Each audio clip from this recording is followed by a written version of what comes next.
And welcome to Stellar Shows at JAX. This presentation of Eclectic American Roots is a showcase for the music and lifestyle that celebrates the origins and legacy of authentic American music. Please give generously early and often as we present this new series. The proceeds go to connecting you with the Eclectic American Roots musicians that you love and encourages them with support through these challenging and uncertain times.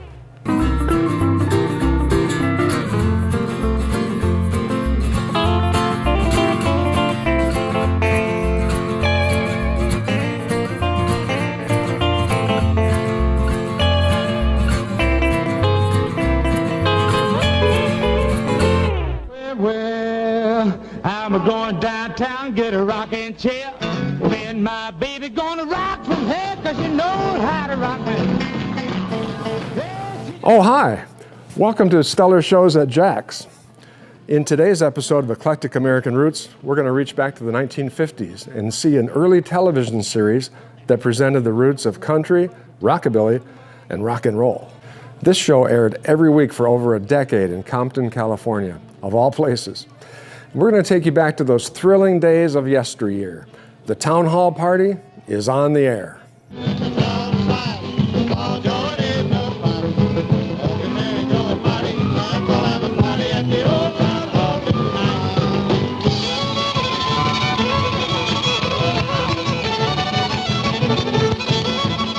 Yeah, party time at the old Town Hall, and boy, we got the wall stretchers out tonight, Joe.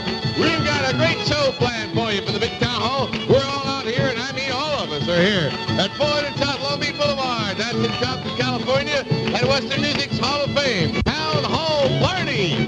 We got guests tonight. Don't attempt to adjust your TV screen. These shows were shot way before high def and Wi-Fi came into the picture. Now, the MCs of the Town Hall Party were country star Tex Ritter and Jay Stewart. But always there, adding youthful energy and enthusiasm to the show, were the Collins Kids. We'll have a special tribute to the Collins Kids later in the show. The Town Hall Party featured many of your favorite artists that were just getting started back in the 1950s. Johnny Cash, George Jones, Wanda Jackson, Merle Travis, Marty Robbins, Hank Snow, Eddie Cochran, and Carl Perkins, just to name a few. Even Lefty Frizzell made the LA country and rockabilly scene back when smoking was a little more socially accepted. Of course, now I would like for everyone to kind of light up. I guess I'll take a walk tonight. I know that I can't sleep, and I won't go to bed at all. I just lay there and weep. Instead, I'll make my favorite spot. That's what I think I'll do.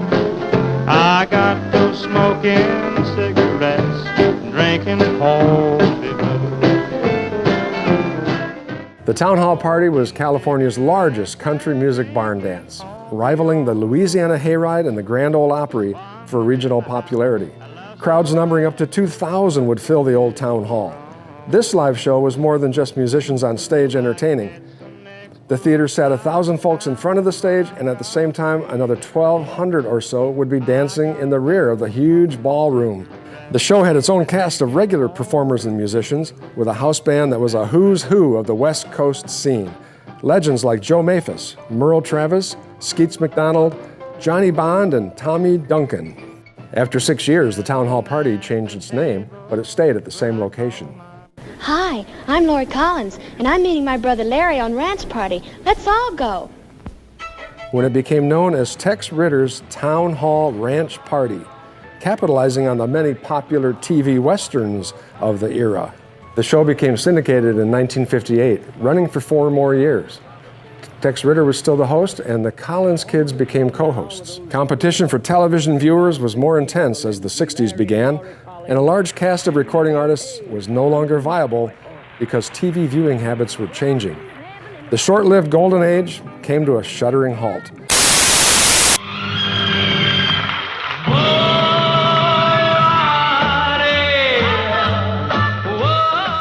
Following this superb period, Tin Pan Alley dished up non-entities like Bobby Redell and Fabian, and a host of copycats. Today, we have more authentic, retro-style recording artists on the scene than ever before. And we're about to meet some of them. as Eclectic American Roots continues.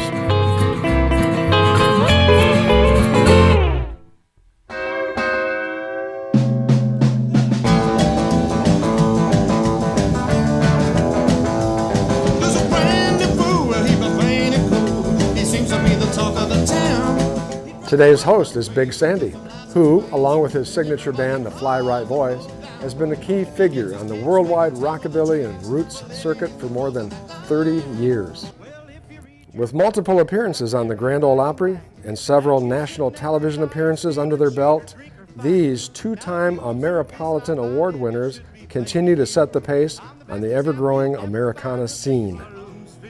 Big Sandy, born Robert Williams, grew up in Southern California, listening affectionately to his father's country, rockabilly, and western swing record collection. At the same time, inheriting a love and passion for R&B, doo-wop, and blues from his mother. Since 1984, Big Sandy has performed over 4,000 shows, playing a wide variety of rockin' roots music. It's not easy to pigeonhole Big Sandy's music. It's essential roots rock, including traditional rockabilly, western swing, honky-tonk, retro swing, blues, country boogie, and even Latin dance music. The Fly Right Boys, with influences like Carl Perkins, Eddie Cochran, and Buddy Holly, draw from the best of classic American roots music and inject it with a new passion. So it's with great affection that Big Sandy hosts this edition of Eclectic American Roots, delving back into the seminal 1950s when the Town Hall Party was on the air. We'll be having a great 90 minutes of conversation, a lot of music, and a good time. So put up your feet and grab a drink with us here. Before we go any further, though, I'd like to say that this show is put together by a lot of great musicians who would normally be out touring, doing shows, maybe playing in your town. But the work isn't there. I know that's the case for all of us. But today we're here to support the musicians who make the music. And you can help out in a giant way by going to StellarJAX.com. And there's a virtual tip jar. And we'll make sure that all gets divvied up with all of those who participated in the show. It'll help us more than I can tell you, friends. So let's just kick back and let's get things started, actually, get in the mood by watching Merle Travis, the great Merle Travis with Too Much Sugar for a Dime.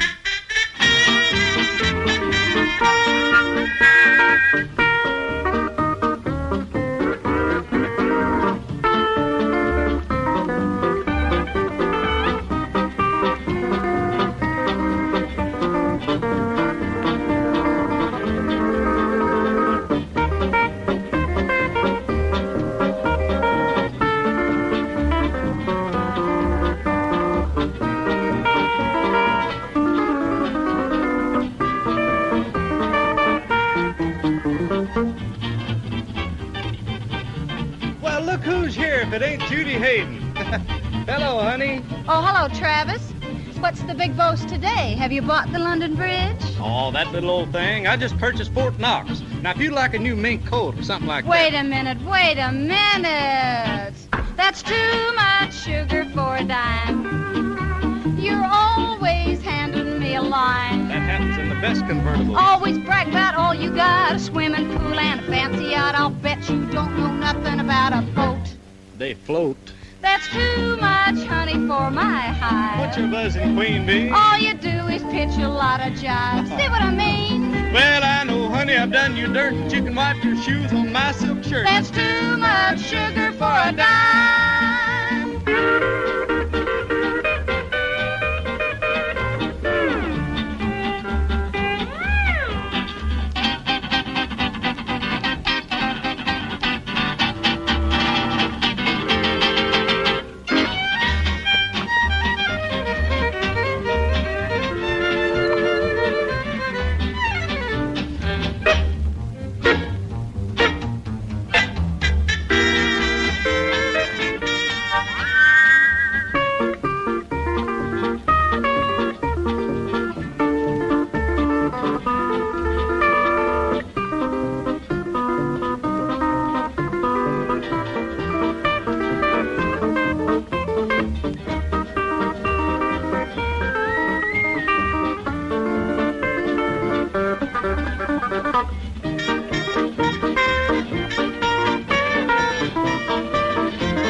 got Merle, so that's stuff. Yak, yak, yak all of the time. Yak along Travis, that's me. Now, if you could sing like Gordon McCrae, King Cole, and Mel Torme, then maybe I would come down off the shelf. I'm a Tex Ritter man myself. That's too much candy for the cost. I wouldn't say that.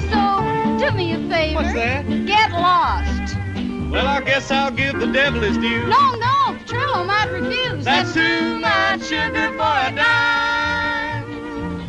Hey, this old dime ain't no good no way. Well, what's the matter with It it? got a picture of Dave Barber on it. Well, turn it over. There's a picture of Peggy Lee on the other side. That's too much sugar for a dime.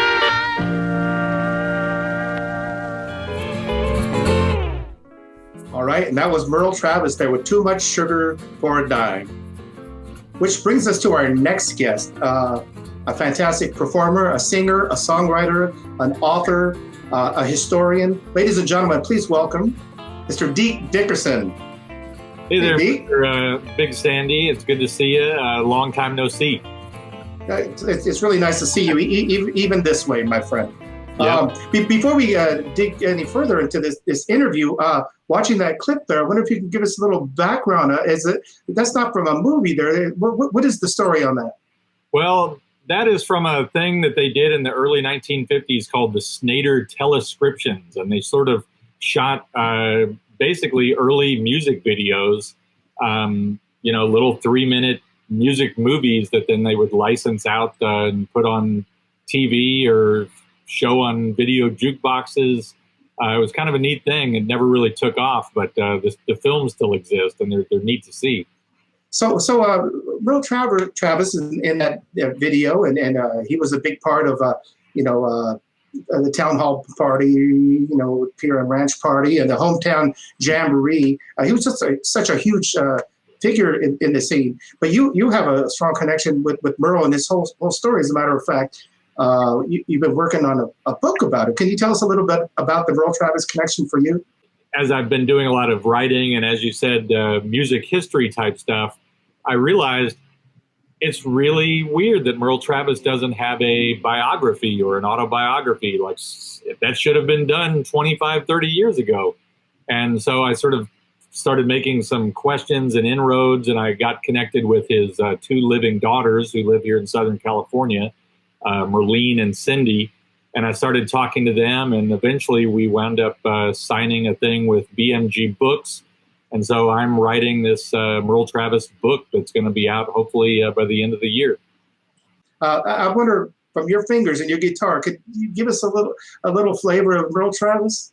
Yeah, absolutely. And we've just kind of been jumping into this sort of assuming that people know what we're talking about. But in case people are not familiar with Merle Travis, he was a guitar player who had this thumb style. And I'm not really a Travis picker, but I'm going to try playing with a thumb pick, like a real Travis picker on this. He was a songwriter. He wrote the very famous song that's Tennessee Ernie Ford had a huge hit with, 16 Tons. He wrote a song called Dark as a Dungeon that was also about coal mining that's been covered by Dolly Parton and a million other people. He was just a very influential songwriter. And then he was just this entertainer, he was this character. And why he worked so well on TV is he just had a very strong personality. He was funny. He could draw amazing cartoons. He was an inventor. He could repair wristwatches. He just had this long list of kind of amazing things that he could do. So what I'm going to do right now is one of his songs that doesn't get covered very much. And I've been doing this in my band for quite a while. It's a little thing called Turn My Picture Upside Down. And like I said, I'm really not a Travis picker, but I'm going to try doing a little bit of it for you right now.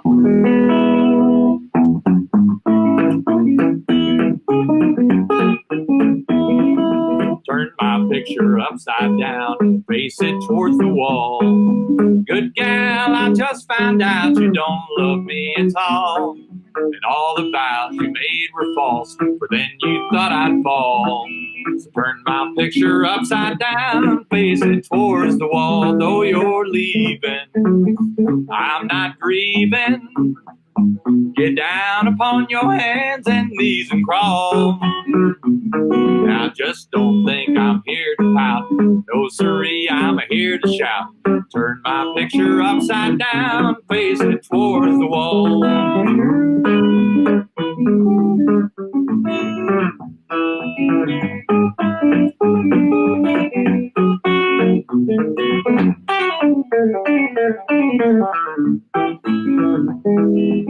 I'm going to interrupt this real quick. If we have any guitar players out there and they want to steal a lick, you're looking for a lick to play over the 4/4 diminished, 1/6-2-5-1 turnaround.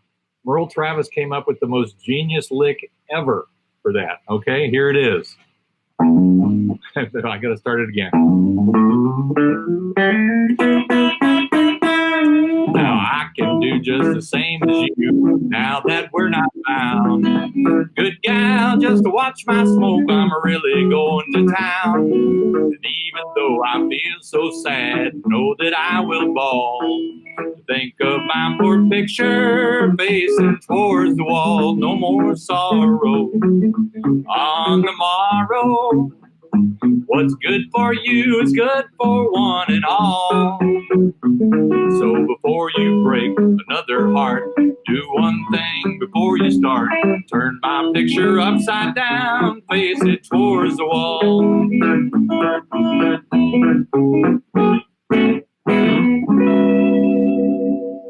Yeah, well, that's fantastic. They say a picture paints 1,000 words. Well, seeing somebody perform musically right in front of your eyes like that, that's worth at least 1,002. Well, I appreciate you saying that. And you know, I will say again, I'm not really a thumb picker, but I did try to do it there. Can we get a little taste, maybe a story from the book that you can share with us? Yeah, absolutely. You know, Merle was a genius. Undoubtedly, he was a genius. But he also had this side to him that he was kind of a screw up. You know, he had a lot of problems with, he had some sort of undiagnosed mental thing. It was probably bipolar disorder or something like that. He was based in Cincinnati during World War II, and he had a band called the Drifting Pioneers. And World War II kind of broke up the band. He tried enlisting in the Marines for a short time in 1943.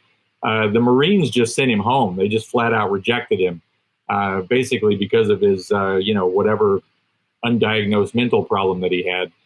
So he came back from being in the Marines about 5 or 6 weeks. His first marriage was completely falling apart. He didn't have a band anymore. And he just said, screw it. I'm going to borrow $10 from everybody I know here on WLW in Cincinnati.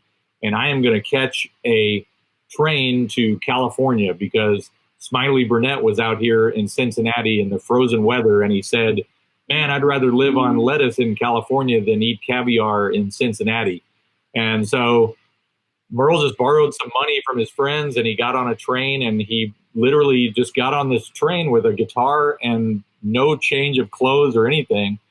And he got to Union Station in downtown Los Angeles, went across the street to one of these kind of flop houses, and he didn't have any plan. I mean, that was it. He just, I'm going to go to Southern California because I heard it was great.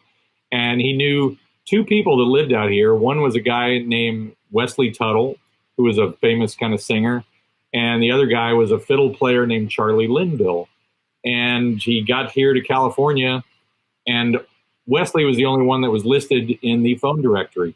So he called up Wesley and he said, hey, Wesley, I'm here. And, you know, Wesley retells the story thinking that, oh, well, he thought maybe Merle had like set something up and he had something lined up. But no, he didn't. He was just in this flop house in downtown Los Angeles. So Wesley went down there to see him, and he's like, well, where's all your stuff? He's like, this is it, you know, and he's got his socks are drying out, like hanging up from this like one light bulb in this flop house in downtown LA. And Wesley said, man, we got to get you out of here, man. This is ridiculous. So Wesley brought him to the San Fernando Valley, which is where Merle would spend the next 20 years, basically. And within the next few days, Wesley Tuttle introduced Merle to the Sons of the Pioneers and Roy Rogers and, you know, Stuart Hamblin and all these people who had radio shows and who were doing things. And so basically within a week or two, Merle Travis was firmly hooked up with all of the California West Coast country music people.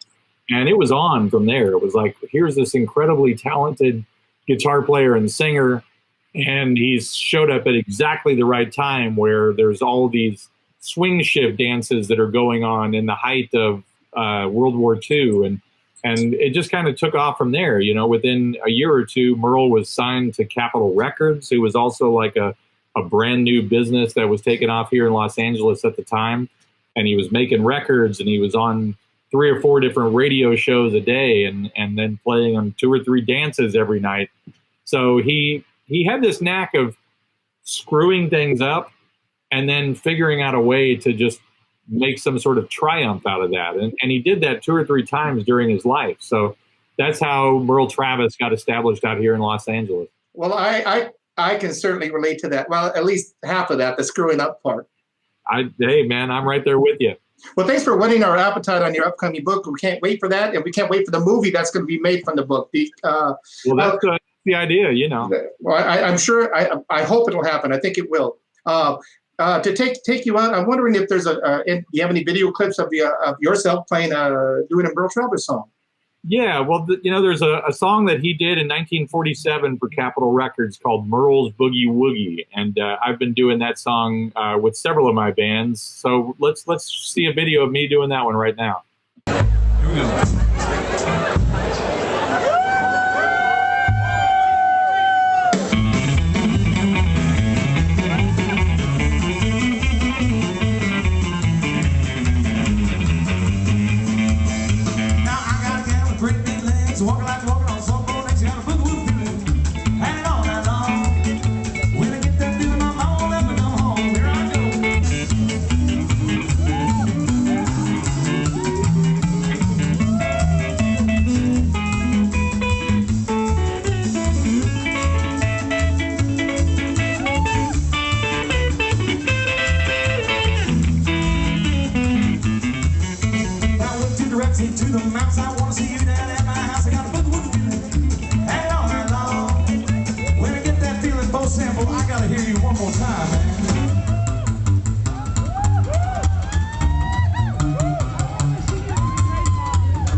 It's always good to catch up with our old pal, Deke Dickerson. All right.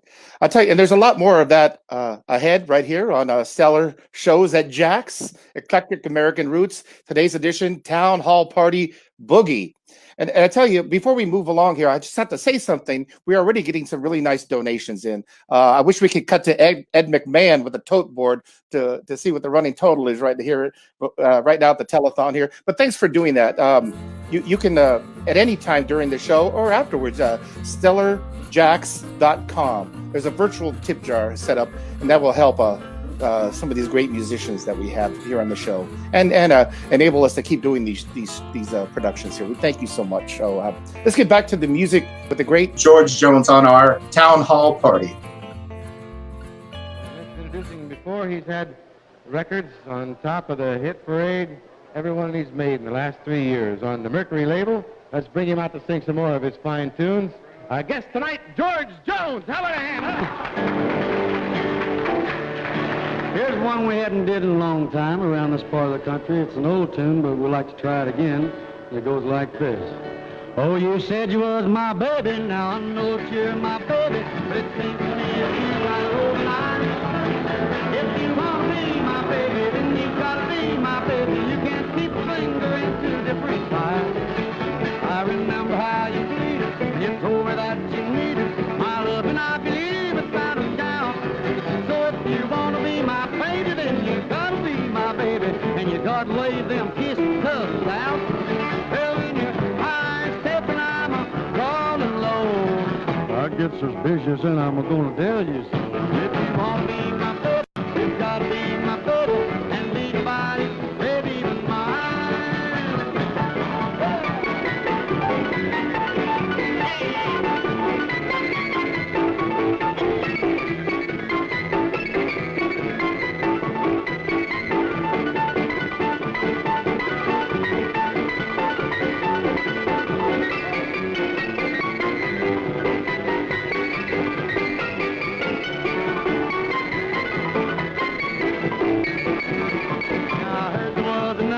So I went and asked your mother if anybody hung around sides of me.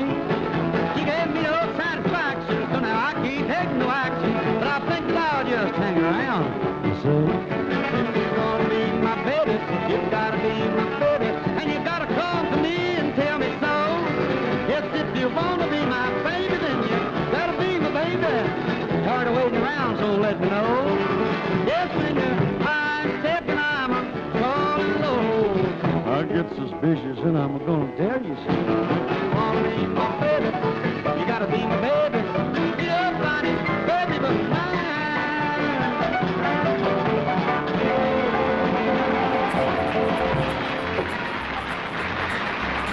And that was a very young-looking George Jones on our town hall party.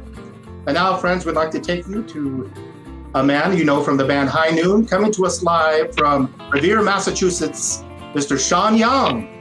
Welcome, Shaun. Hey, Big Sandy. Thanks for having me. So from Austin to Boston, it was when you were in Austin that we kind of first started hanging out. Every time our band was playing in Austin, Texas, we would always stay with you there at your place. How has that move been for you? Are you still adjusting to that? No, it's it's an adjustment, that's for sure. Before I moved out here, I never lived in Boston or on the East Coast, and here I am. So, it's an adjustment. But I mean, I like it out here. New England's cool. There's a lot of history and a lot of cool things to go see. But I do miss Texas, to be absolutely truthful. I miss Texas a lot, even though Austin has changed so much, as you know. Although you're living out there in the Boston area generally, I know that you'll never, that Texas will never leave your soul. And we were thinking about tying this in with one of the guys who used to be a guest on the town hall party from time to time whenever he was passing through town, Mr. George Jones. Now, I was wondering, did George Jones ever have any influence on your music? Oh yeah, big time. I mean, especially him being from East Texas, which spent a lot of time in East Texas, the area that Wilmot, Port Arthur area, the Golden Triangle, they call it, where so much great music came from. Well, I have to say this because when all of us guys were coming up within the rockabilly world, you were one of the first guys that I know who was exploring the country shuffles and some just the honky tonk sort of thing. So I really respect that in you. That now later a lot of us are kind of discovering some of those sounds, but I think you were a little bit ahead of the game in that regard, Shaun. So hats off to you on that, man. We were lucky to be where we were at in Austin. We got to go see Don Walzer, Junior Brown. When we found Wayne Hancock, we were all like, holy cow. I mean, Wayne, we used to play an old honky tonk called Henry's Bar and Grill, which was kind of the epicenter of all that old country influence and all the young guys. Because Jimmy Day played steel there about 3 nights a week. I mean, Jimmy played with everybody. He was a steel player in the Louisiana Hayride. Now, Shaun, we're all wondering if maybe we could get a song out of you. Can you play us a little something? I could probably. I just have have about 10 or 12 guitars laying around here. So. Red Hot Daddy record from way, way back, but it's a fun song. I like singing. It's called One More Drink. It's like this. One more drink. And turn out the light. Hope the memory will leave me alone tonight. But I know she'll come up calling before night turns day. Knocking at my mind's door, how can I turn her away? And just to forget, as alone I sit, is the task at hand for me and the wine. As I stare at the glass and fill it to the top, I pray, please, Lord, give me the strength to stop. But then one more drink and turn out the light. Hope her memory will leave me alone tonight. But I know she'll come a-calling before night turns day. Knocking at my mind's door, how can I turn her away? And one more drink and turn out the light. Hope her memory will leave me alone tonight. But I know she'll come a-calling before night turns day. Knocking at my mind's door, how can I turn her away? Well, Shaun, it's been really nice hanging out with you here today on Eclectic American Roots. Thank you, brother Sandy. Thanks for the kind words, and you all be safe out there too. This is a clip that we got from our buddy Mark Seagraves in Washington, D.C. He put this show on at a place called Hell's Bottom. And it's a tune off of my last record, the moving record, called I Plead the Fifth. God bless y'all.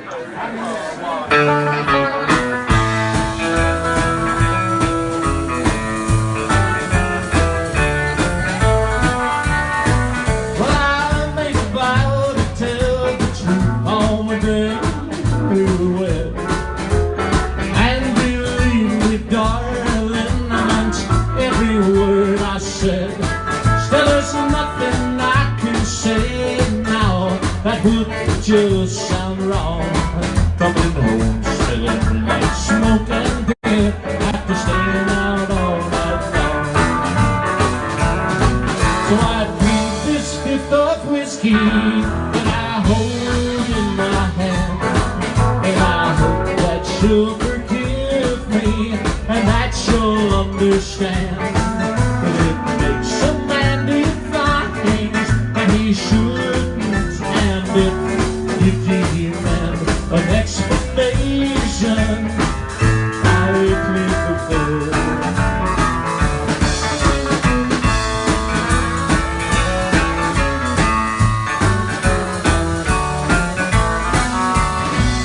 So now I plead my case, and it's all I can do to convict or acquit. Well, I'll just leave that up to you. Nothing really happened, and I hope you get my drift. But if you want more information, well, I plead the fifth.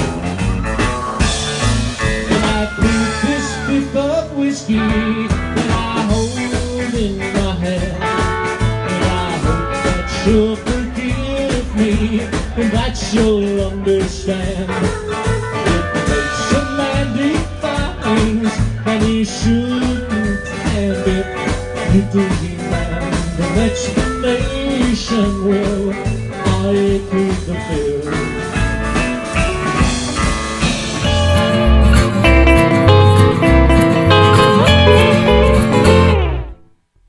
It's Carl Perkins. Here he is. Bring him out. How about it? Play it. There you go. Well, I'm sitting here wondering would a matchbox hold my clothes. I'm sitting here one matchbox hold my clothes. I ain't got no match, got a long way to go. Well, I'm an old poor boy, long way from home. Yeah, I'm an old poor boy, long way from home. Guess I'll never be happy, everything I do is wrong.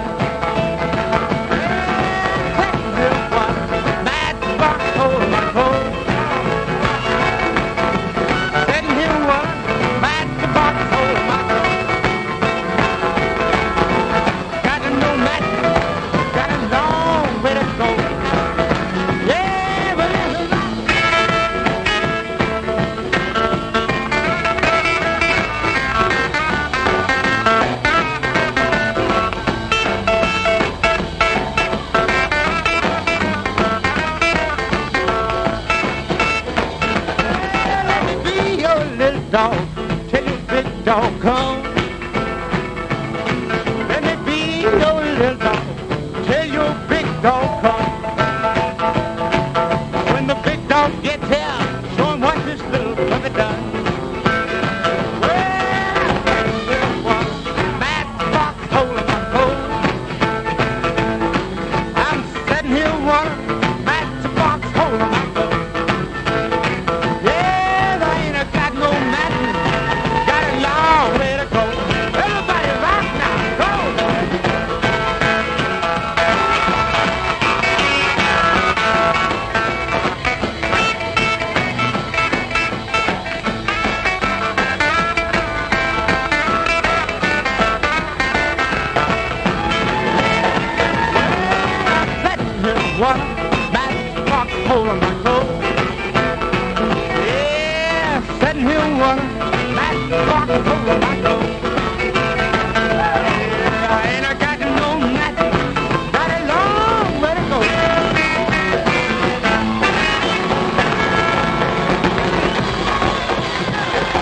And that was the great Carl Perkins on Town Hall Party, wondering if a matchbox will hold his clothes. Speaking of clothes, cool cat clothes, we're going to take you right now live to Mr. Eddie Clendening. Welcome, Eddie. What's going on, Hoss? How you doing over there? Things are going all right, man. Thank you for stopping by here on the Eclectic American Roots program. Eddie, we've been knowing each other a long time within the musical world. We're kind of both doing the same thing, just kicking around in the trenches. But you had something that happened to you along the way that kind of ties in with the cat that we just saw there on video. You found yourself working with a $1 Million Quartet production. And of course, you played the Eldridge role in that, but also portrayed Carl Perkins and Johnny Cash and Jerry Lee Lewis, of course. But I wonder, how did that come about? How did you just fall into that, or what did you try for that? Yeah. I mean, like you just you travel around playing gigs, and the right people see you at the right time. Someone thought I'd be good for the job and gave me a call, and next thing I know, I'm moving to Chicago to do a show, and then not long after that, it's getting picked up and taken to Broadway, and it was all just sort of one big accident, like a lot of my life. Yeah, some good, some bad, right? Yeah, exactly. But I was wondering if doing that show, did you get to meet any people who worked directly with some of those artists, like maybe who played with them or worked behind the scenes? Yeah, we had Stan Perkins came and sat in. We used to have guys come and sit in quite a bit. Stan Perkins came. Jack Clement, Cowboy Jack Clement, came and hung out with us. We had W.S. Holland, the drummer, on all those Carl Perkins records. And then I got to hang out and play with the man himself, Jerry Lee Lewis, which was pretty wild, yeah. Could you get a sense of that sort of the production, the show sort of got their blessing, or did they kind of give you the thumbs up on the whole thing? Yeah, everybody was really, really into it. W.S. Holland, he ended up actually traveling around with the touring company and sitting in with them most nights, and he loved it. Jerry Lee Lewis a little harder to read, but I think he had a good time. Yeah, I laid some real nice hand rolled cigars on him, and we talked Andy Griffith and Bonanza, and he was happy. Well, from what I've read, that's the way to his heart. That's right. Okay, and I guess after that, you were working in a similar production. Yeah, the theater world has really kind of had a big shift into music biopics. They're kind of, everybody's getting one now. And there's a great Hank Williams show. There's some Johnny Cash shows. If there isn't, there ought to be a George Jones show at some point. Loretta Lynn's got a show. So there's a lot of work available to roots musicians like you and me that fit certain bills at certain times. So I'll definitely look to be back on the theater stage at some point. Okay, then looking forward down the line, eventually there's going to be an Eddie Clendening show, a big production. Who's going to play Eddie Clendening? Yeah, but that, obviously the big money makers are the family shows, and I don't know that that'd be for an all ages audience. That might be that might be an adults only show. Yeah. Well, I see you brought your son along with you there, Eddie. Speaking of family, no, right. Tell us who you got there, man. That's my roommate, friend, and drummer, Mr. Cole Maxwell of the Maxwell, the Utah Maxwells. Some of you might remember. Great drummer, and he's gonna play a little skins and sing harmony on this song that we're gonna do for you guys. Maybe we could hear that right now. You want to hear it? Yeah, play us a little something, Eddie. Let's do it. What's the worst that could happen, huh? We put out a record not that long ago, and we're trying to think of something to do for you guys, but we figured we'd do one off the record. So this one called "Tomorrow I'll Hang My Tears Out to Dry." What do I do? What do I do? What do I do?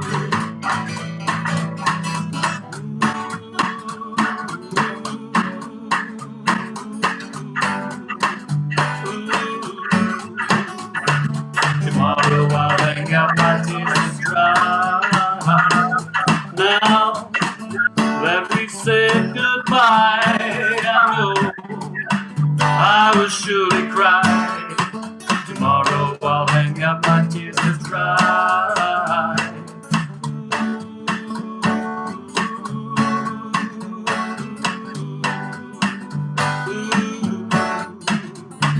Tomorrow I'll hang out my tears to dry. I thought the world of you, but now I must find someone new. Tomorrow I'll hang out my tears to dry.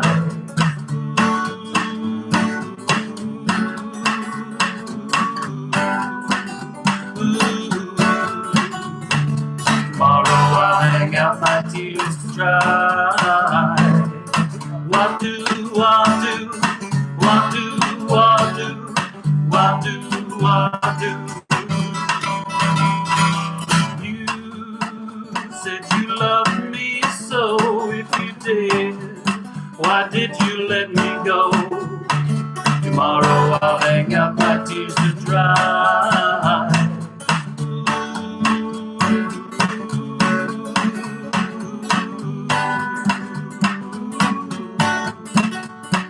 Tomorrow I'll hang out my tears to dry. Tomorrow I'll hang out my tears to dry. All right, yeah. Eddie Clendening and Cole Maxwell there. Thank you, guys. That sounded great there. Awesome. Thanks a lot for having us, man. Really appreciate it. Now, just like all of us, we've all lost any bookings that we had on the horizon indefinitely. So I'd like to remind people listening at home, if you enjoyed that, if you enjoyed any of this program, or all of it, hopefully, make sure you follow through with maybe a donation. Anything you could do from your heart would be great. If you can't do that, once you see this, it'll be archived and you can share it with other people, and that will help a lot itself too. None of us know when our next show is going to be, but are there any big shows you might have coming up further down the horizon that you think might still be okay? Or well, getting back to the theater stuff, actually, I was booked onto a version of $1 Million Quartet that has pushed back into the fall now, but I've kind of had my fill of doing Elvis Presley in that show, so I'm going to be coming on as Johnny Cash for a little while on that one. All right. Yeah, it's a little something different, but still familiar. But yeah, I mean, bookings are gone as far as we know, and who knows when they'll return. Just hoping for the best. Hopefully we can all be back to entertaining and doing what we do as soon as possible because I'm going a little crazy. Is there anything you'd like to let the people know about? Anything new? Well, we're always working on new stuff, but we got our latest release, which that song we played just now is on it. A little thing right here that we're hawking. So if anybody out there needs a coaster or perhaps an ice scraper for the winter months, this CD works great. And you can contact me through Facebook or Instagram or whatever, and I can send one to you. So Eddie, you mentioned that you looks like you're going to be playing Johnny Cash in the next go round. I'll tell you what, I got a clip of me and the boys playing back at Spike's in Rosemead way back when. I know a place that you remember well, I'm sure. Yeah, man. Well, we'll send this one out to Brando von Badsville. And, there you go. Anyway, thank you both. Thanks, Cole, and thank you, Eddie, for being on the show. We'll see you around soon. Thank you, and thanks to Christopher for putting this whole thing on, man. It's really great. Good luck, everybody. Stay safe.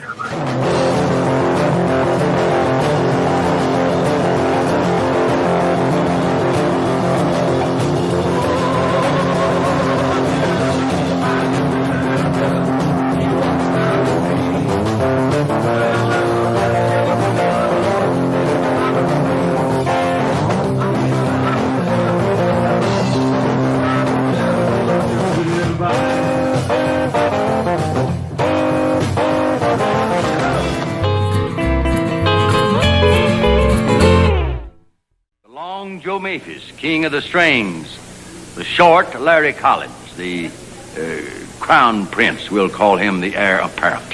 Here they are under the double eagle.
Under the Double Eagle by Larry Collins and Joe Maphis.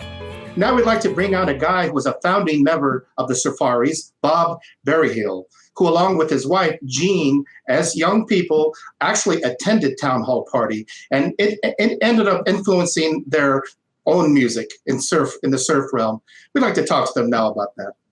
Yes, well, the Town Hall Party was definitely influential. My parents were into country western music, and Jean's parents were also into that.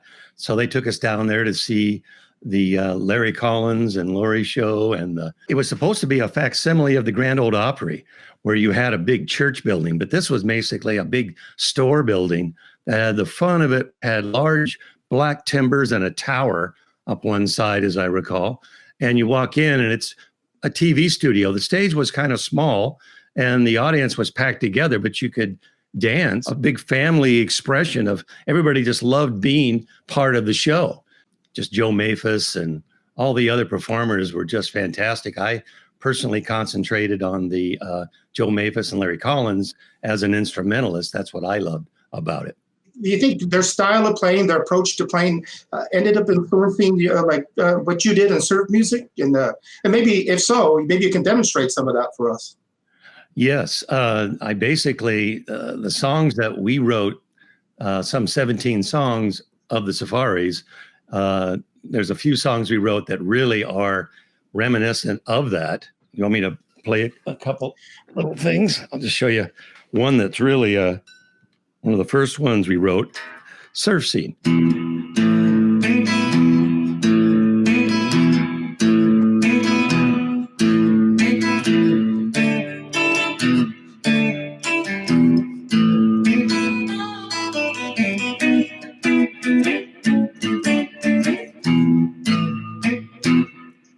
You can hear Larry Collins and Joe Maphis all over that. Well, I think it's cool to hear it demonstrated because it really underlines the fact that how much the music on shows like Town Hall Party were influencing young musicians and young minds, not only here in Southern California, but across the country, because there was local barn dances all over the place. So it's cool to see that actually in front of our eyes and ears, to see how it affected things. Yes, it was one of those things where, you know, you're dealing with what comes out of your hands and your mind, of what you felt in your heart.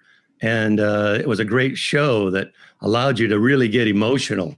You know, it was just a great performance to watch. And I just looked up at Larry and the guys and said to my dad, "Hey, Dad, I want to do that." That's really... My parents knew some of the players. They knew a couple of them. Their name was Woody and Lena. They were a guitar singing duo. I'm not sure if they played down there, and that may be one of the reasons we went, but they played the local places to play and around the Glendora area. Well, I think it's really cool to hear from somebody who was actually at the show. So it's not just old video clips that we watch. You bring it to life, and we thank you for that. Now you said both of you, you and Gene were both at the shows, at some of the shows, but without knowing each other. Gene, what are some of your memories of that experience? Well, actually, I did approach the stage and met Larry and Dakota Collins. I went up and shook their hands, and I don't know, I was just more forward and maybe less in awe. Bob was, I think, starstruck. So it was really fun just because they seemed to appreciate it, you know, all of the players, if you'd walk up and shake their hand and say hi. No, it must be really cool to have a shared experience like that between you two. You seem to have a great dynamic, but that's one more thing that you can sit and reminisce about. So like, I mean, just with you being like a, you know, co-founder of the Surfaris and being one of the writers for Wipeout, that alone is you could rest on your laurels there. But you continued on later, Bob Berryhill's Surfaris, and then you ended up playing with your wife. Can you tell us a little bit about that, working together? Yes, it was one of those cases where I always wanted my family around me. That's how we started. But when I was a child, my older sister played steel guitar and I played guitar, and we had lots of friends that played instruments. They would come over to our house, and it was like one big family. And later on, when the Surfaris, you know, like anything else, you kind of go in and out of style, but I've kept playing all through these years, basically getting the opportunities to play wherever I could. I did a lot of things that were recital type things, but the idea of the Surfaris came up, and we started playing local dances. And after, you know, 3 or 4 years of playing together, things kind of changed. And then later on in about 1980, we tried a few reunions. And then in the 90s, I put together my own band where Gene became my bass player at that point. After we traveled in Europe for about 11 weeks with about 11 or 12 people, we toured around there and then came back and put a band together that has been playing regularly since 1990. Well, maybe you can give us a little example of some of the stuff you've been playing together, you know? Yeah, let's do that. And tell us a little bit about what you're going to play there. Yeah, we're going to do Ramrod, okay? Right. All right, we'll do the Duane Eddy version, which I saw Larry Collins play and Joe Maphis play. So here we go. 1, 2, 3, 4.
All right, that's great. Have a little money in the tip jar for these two, huh?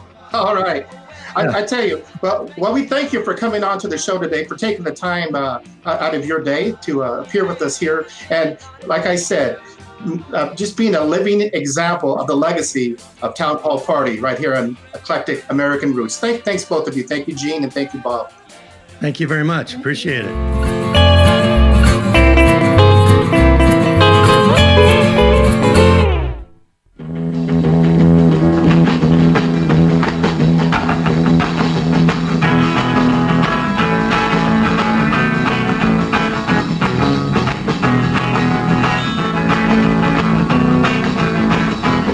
Well, come on, everybody, and let's get together tonight.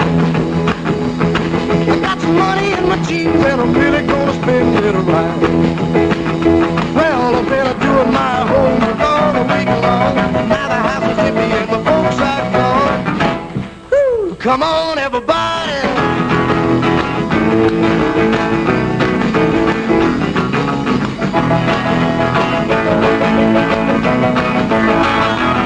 Well, my baby's number one, but I'm gonna dance with 3 or 4.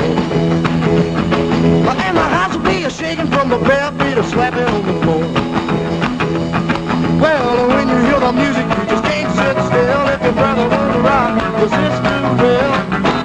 Ooh, come on, everybody.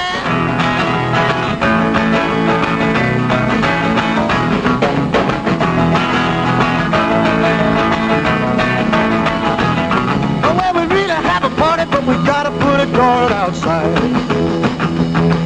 If the folks come home, I'm afraid they're gonna have my hide. There'll be no more movies for a week or two. No more running around with the usual crew. Who cares? Come on, everybody.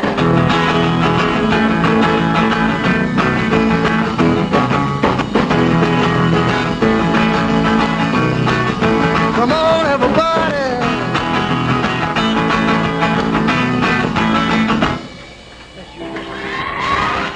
All right, and that was the amazing Eddie Cochran on Town Hall Party with Come On, Everybody. And now, come on, everybody. Move a little closer to your phone or your screen, or however you're watching. We're bringing in some longtime heroes of ours, longtime heroes of mine, to tell you the truth. The Rockin Rebels. We got Eddie Hill and Jerry Prefontaine of the Rockin Rebels. How you doing, guys? Doing fantastic. How are you? Doing great. Doing great, Big Sandy. Thank you. I'm doing well, man. Thank you for taking the time to join us here on Eclectic American Roots. I grew up at a time in the 80s where the Rockin Rebels, you guys, you were just like the kings of the scene. You moved a lot of our hearts and minds and swayed us you swayed me in the direction that I've been going to want to play music that is connected with the rockabilly roots and traditional style music. You were my influences. You and you, my friends. That's scary. But you guys, what drew you to the music? Were you moved by guys like Gene Vincent and then Eddie Cochran, who we just saw, and some of the artists on shows like Town Hall Party? Yeah, they're really, really fun times, and when we think of Big Sandy being just a youngster and where he's grown to be a world famous artist, it's really awesome that we're sitting here doing this. I mean, unfortunately the time that we're in, but this is really cool. And for me, with Eddie Cochran, it goes back even further.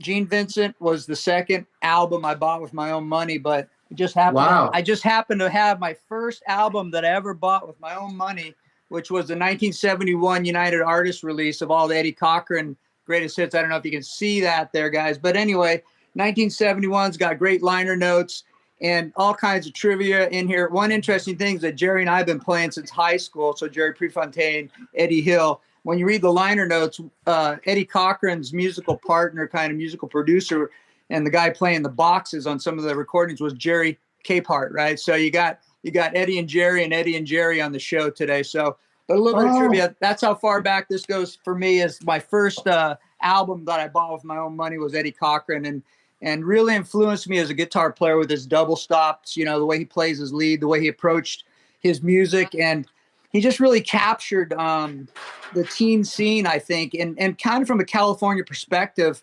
If you listen to Come On Everybody, and Jerry can relate to this, you know, we used to have a lot of crazy house parties when we were in high school, and you listen to, you know, posting a guard outside the door because, you know, they're having this house party. And I think Eddie Cochran just captured the essence of that. And then when you listen to the town hall party stuff with when Guybo's playing bass and the Swingers, they play some early instrumental that's reminiscent of like Link Ray or the early California surf sound. So, and if you listen to the drive-in beat of the Rockin' Rebels, which is all about Jerry Prefontaine, it's that papa papa papa. And if you listen to Come On Everybody, that's kind of that early surf beat in there. So, you know, Jerry and I come out of that surf music, you know, Ramones meet Dick Dale meet Eddie Cochran, and that's, you know, that's kind of what we did, how we got influenced. You know, that's my perspective. Jerry can add to that. What he's describing, with that rhythm that you laid down, was that tied into that the way he's describing? Big Sandy, what's your take on it? That's exactly right. And we saw a movie together called Untamed Youth that Eddie Cochran was in with Mimi Van Doren. This was like mind-blowing for us because it was these rebel punk kids in the 50s, and we're in this punk movement in the 80s, and we could just totally mesh and relate. So Eddie wrote this song called Untamed Youth, and it's the title track to the Eddie Cochran movie with Mimi Van Doren. I mean, come on, how does that work? But I don't know if you remember that song, Big Sandy, but that song, Untamed, it's that check it. It's that whole train beat that just drives, and that's what you're talking about. That's exactly what it is. And the Rockin' Rebels. Well, to me, but it's kind of funny you mentioned that song, Untamed Youth, which, you know, from that movie, I always assume you got the song title from that. But it did have that punk energy. And as a matter of fact, in LA, where there was that crossover in the punk scene going into the rockabilly thing, that was the first time I was at a rockabilly show. You guys would cut into Untamed Youth, and some of the kids would start, like, you know, doing whatever, kind of a slam dancey sort of thing. They call it moshing later, but kids just went nuts. But I don't think they had heard punk rock, but they hadn't heard this direct drive of real rock and roll like that before. Right. It was something else to witness. That's true. And that derivative came from the punk movement. It came from Eddie Cochran. It came from that whole youthful just energy. And I don't know how you describe it, but it was there. And you felt it, and you were right in the midst of it. I look off the stage, and you'd be standing there, big, wide-eyed. There he is. There's Big Sandy, just like looking at us, like, what is going on? When we played the Troubadour, and it was kind of a hard audience that went over in the early 80s, like 81 or something, and you know, we were doing our thing, and then we launched into Untamed Youth, and the roof blew off. Man, people were like stage diving but still, you know, it was that kind of crossover where, you know, Decline of the Western Civilization, Penelope Spheres movie had come out. We were doing our thing. We were kind of combining, and it was weird how things turned. There was like a punk rock whole group of people, and then the next week, they would change, and they'd be at our shows, and they'd kind of be digging the roots music and kind of getting deeper into it. And then folks like yourself took it far earlier and deeper than we did it. We were just doing what we felt at the time, which, you know, I truly believe that rockabilly was kind of the punk rock of the 50s, if you will. You look at guys. Absolutely. When you look at guys like Ray Harris from Sun Records, you know, Come On Little Mama, we covered that song a while back, and it was just raw energy. Eddie Cochran's a little bit more produced, not maybe as much as Gene Vincent, but then you got Gene Vincent, you got the Johnny Burnett Trio. Just that Johnny Burnett Trio, oh my gosh, that animalistic howl that Johnny Burnett would just let loose with a scream. And sometimes when I'm playing with Jerry, and you know, we'll rock whether it's 5 people in the house or 500 people in the house, and I'll just let loose with a scream because it's like inside me, it's just like, oh my gosh, this is rockabilly. It's just nuts, and you just got to let it explode. It's just the coolest thing in the world. Looking forward to what might be down the line. Do you think you'll continue with that sort of sound, or have you been working on any new recordings or anything? Well, we have an instrumental recording that we want to do called Rockin Rebel that came out. So I would really like to put that down. And then Eddie's got a couple other tunes that he's written that we're ready to go in and record, whether it's going to be Deke or Link, Ray, or Rayford brother, or somebody like that would produce it. We're just looking forward to doing that really soon. Yeah, so Jerry's talking about a song from his band out of San Diego, late 50s. I think it's the Strangers, and they did a song called Rockin Rebel, which is really, if you watch that clip on Town Hall Party from February 7th, 1959, Dick Augustine's band, the Swingers, they did kind of that guitar with the sax, early surf kind of stuff. So what Jerry and I are kind of kicking around is maybe doing a repress of the Let's Bop original cover, Rock and Roll Saturday Night, and then have a couple of new recordings in there as well and issue it as a 45 because we really like vinyl and really like what you did with your recent vinyl too, Big Sandy. That's good stuff. Well, thank you. Thank you. I know and love your music as a lot of us do, but maybe there's a clip that we can show that kind of demonstrates what you guys are sounding like these days. You have something we might want to show? Live at Original Mike's with the saxophone and Jerry going crazy on the drums. And yeah, so we'd love to share one of those clips with you. Well, once again, before we wrap it all up, guys, thank you so much for being here, a part of this. I've always looked up to you guys. You've inspired me so much. And both of you guys, Jerry and Eddie, from the bottom of my heart, I thank you so much. Thank you, Big Sandy. You've been a wealth of information to us and helped us, and just love following your career. It's just been great seeing you again. Thank you so much for having both Eddie and the Rockin' Rebels. Thank you, Big Sandy. It's been a pleasure, and it's always, you're a fine gentleman, and I just love to see where you've gone in your life. Good stuff. Oh, thanks so much. Anyway, let's just all kick back and watch that video we've been talking about and sign off. Thank you so much, guys. Thank you all. We'll see you down the line. Bye-bye.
Rockin Rebels. I tell you, I'm having a really great time hanging out with a lot of my musician friends and like them, some of my idols, longtime idols.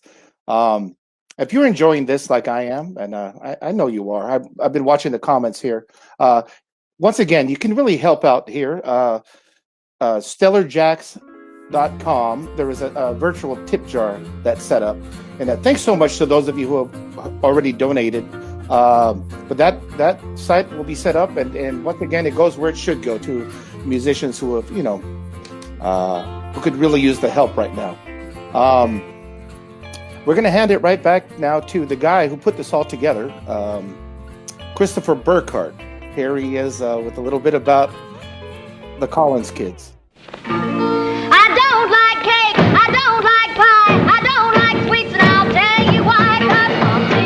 Historically credited as originators of rockabilly music in the 50s, Tulsa-born siblings Larry and Lori Collins entertained audiences around the globe as the Rockin' Rollin' Collins Kids. Lori won a talent contest at age 8, and the siblings soon started a musical duo, with Larry playing guitar. As early as age 10, he was considered a whiz kid on the instrument, and the pair excelled at singing blood harmonies. As rock and roll came into vogue, the Collins kids moved to Southern California and adapted easily, making an impression locally on television, particularly the Town Hall Party program beginning in 1954. As teenagers, the precocious pair appeared weekly on the show hosted by country star Tex Ritter and Jay Stewart, who would go on to host The Price is Right. While the beautiful Lori belted out rock and roll with the authority and experience of someone twice her age, her lightning-fingered and quite hyper younger brother Larry twanged the double-neck Mosrite guitar like a master. His ferocity and athletic dance moves were legendary even then. When the syndicated version of the show began, it was called Tex Ritter's Ranch Party, and the Collins kids were named co-hosts. This was in 1957. It was on Town Hall Party that teen idol and TV star Ricky Nelson first saw Lori Collins. Before long, she became his first steady girlfriend. And The Adventures of Ozzie and Harriet show featured the Collins kids performing in 1958. Lori played Ricky's girlfriend, plus her identical twin on the show. The Collins kids also performed a song on the program. They also appeared on Ed Sullivan and Steve Allen's TV programs, among others, and they also performed at the Grand Ole Opry. The Collins kids signed with Columbia Records and released such singles as Hop, Skip, and Jump, Beetle Bug Bop, and Hoy Hoy. The Collins kids toured with country music stars of the day, like Johnny Cash and Carl Perkins, until Lori's teenage marriage put a stop to that. In the early 1960s, the two went their separate ways professionally, with Larry having award-winning success as a country songwriter. He wrote Delta Dawn for Tanya Tucker, and You're the Reason God Made Oklahoma for David Frizzell and Shelley West. Their 50s recordings were reissued with a regularity culminated by a 1991 Bear Family boxed set from Germany titled Hop, Skip, and Jump. Hallelujah all the way. Here we go.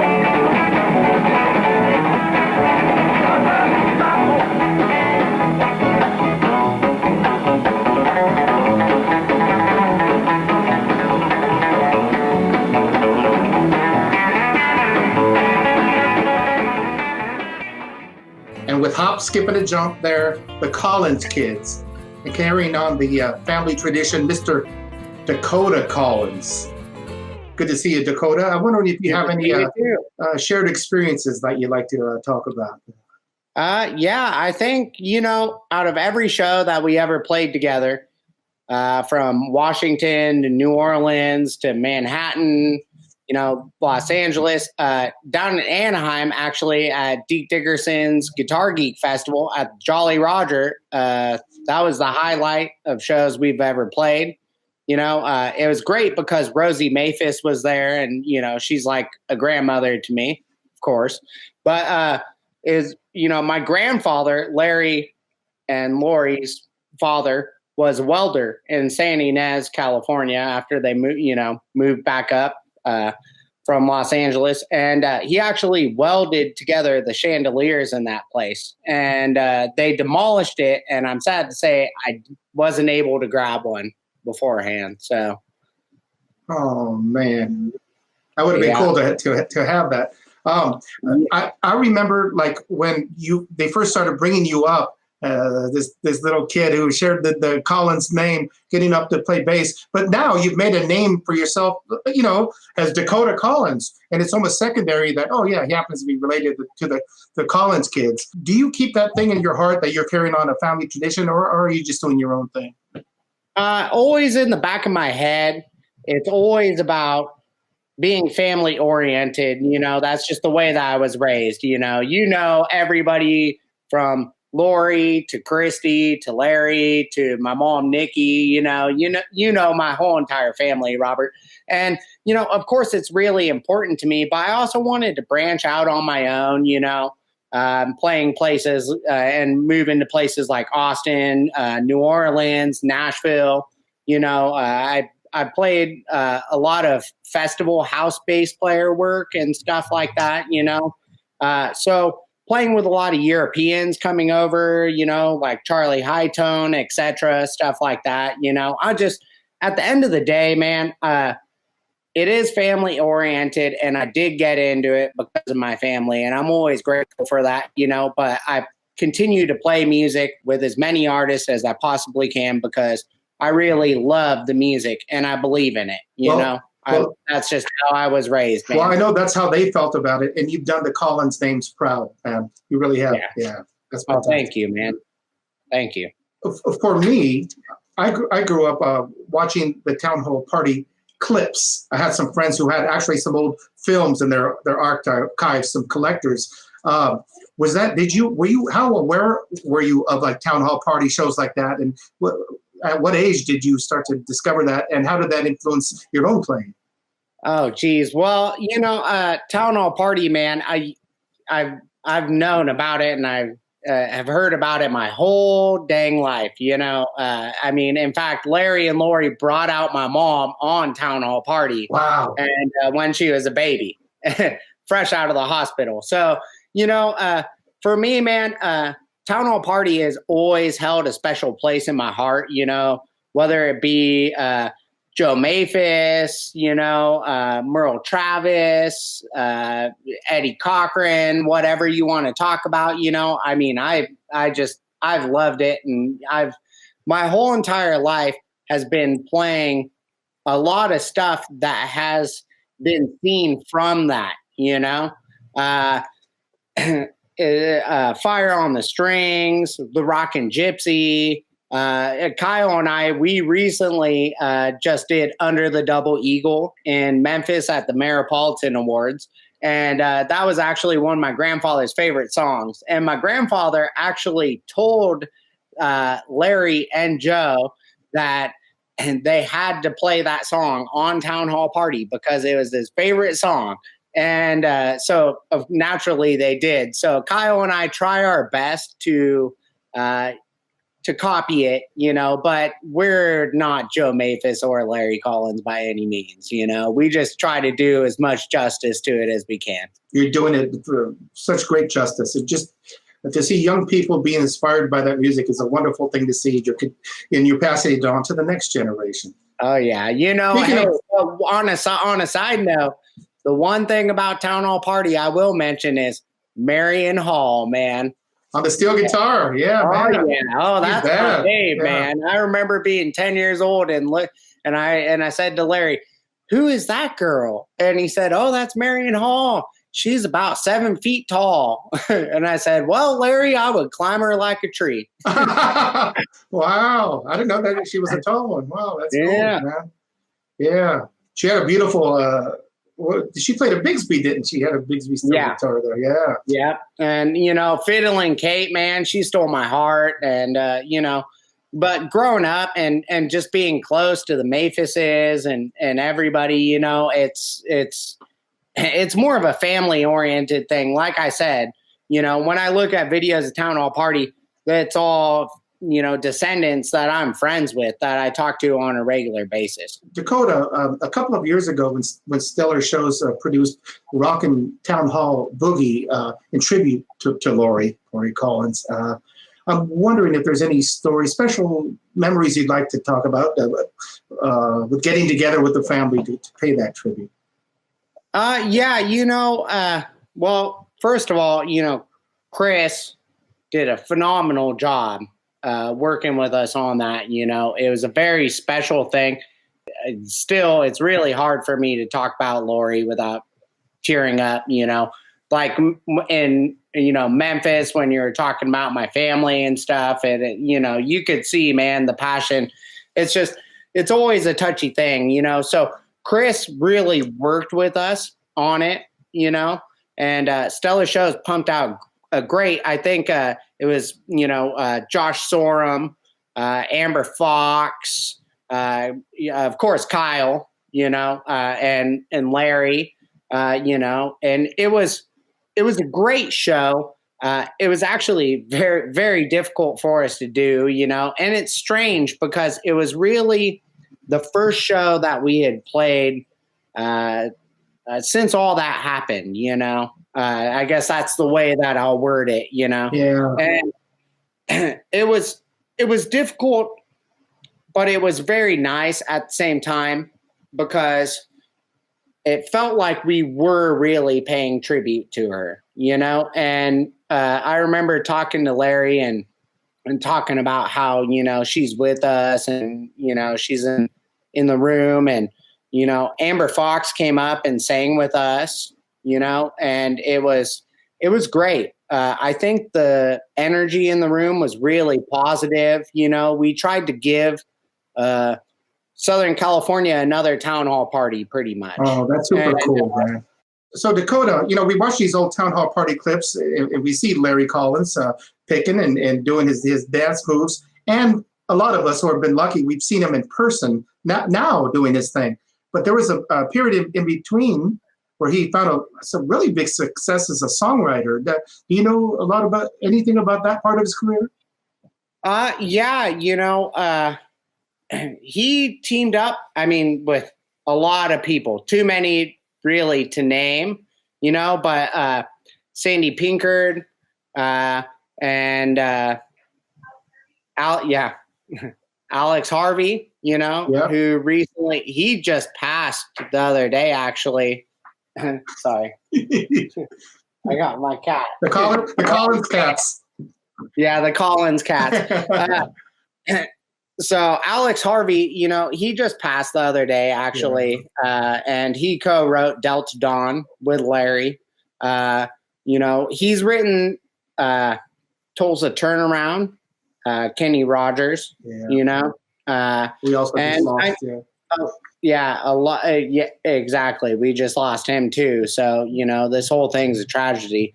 But his whole songwriting career, you know, he wrote and has played with so many different musicians, and the stories that I've heard have been from Roger Miller to Jim Morrison and Ray Manzarek.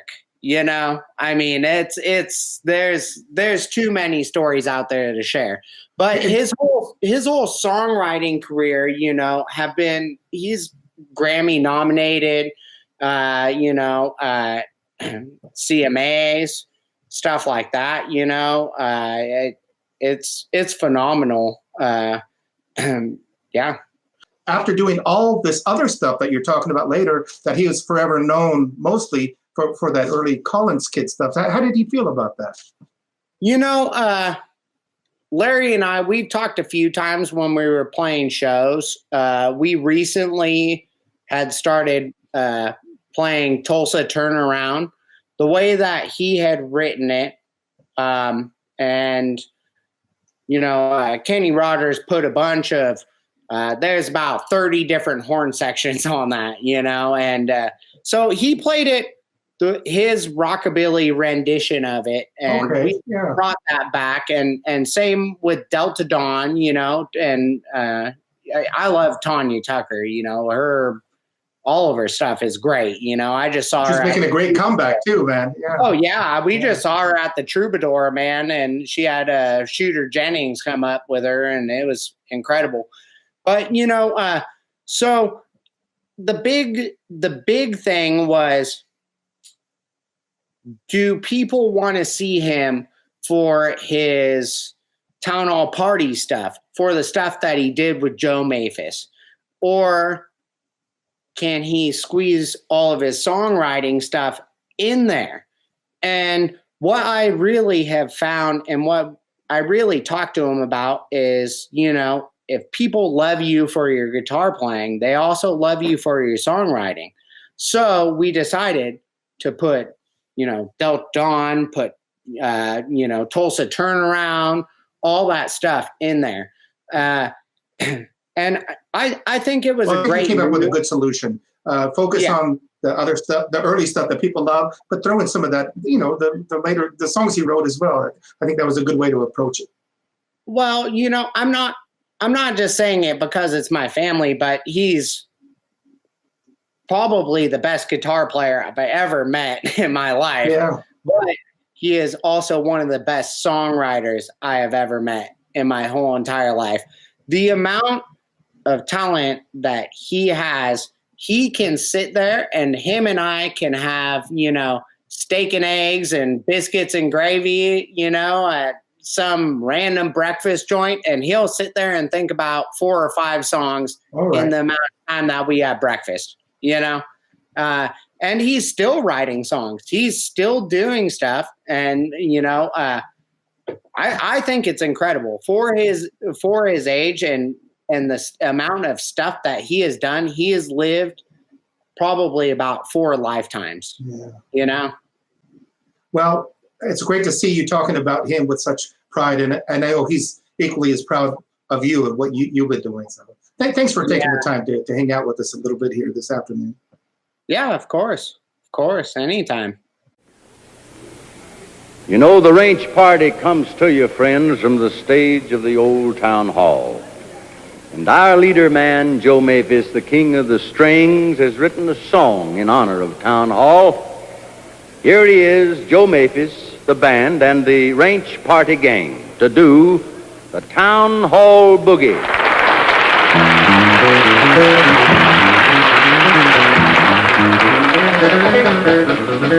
Down in Compton on Long Beach Street, we got a little tune with a boogie-woogie beat called the Town Hall Boogie. Town Hall Boogie.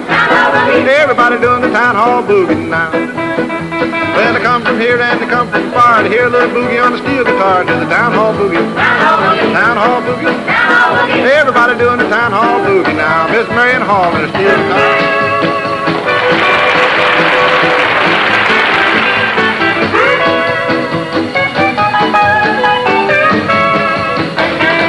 Up the fiddle and grease up the bow, swing your honey and don't be slow to the Town Hall Boogie. Town Hall Boogie. Everybody doing the Town Hall Boogie now. Billy Hill and Fiddler King.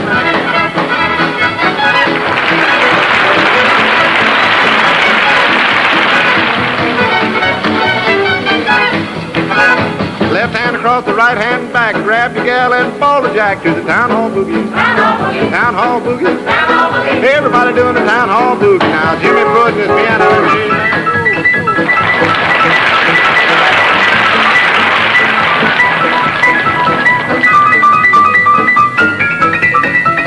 Folks getting ready for miles around. Saturday night they're Town Hall bound to do the boogie woogie. Town Hall Boogie. Everybody doing the Town Hall Boogie now. Pee Wee Adams.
Come to Town Hall next Saturday night to do the boogie woogie. Town Hall Boogie. Everybody doing the Town Hall Boogie now.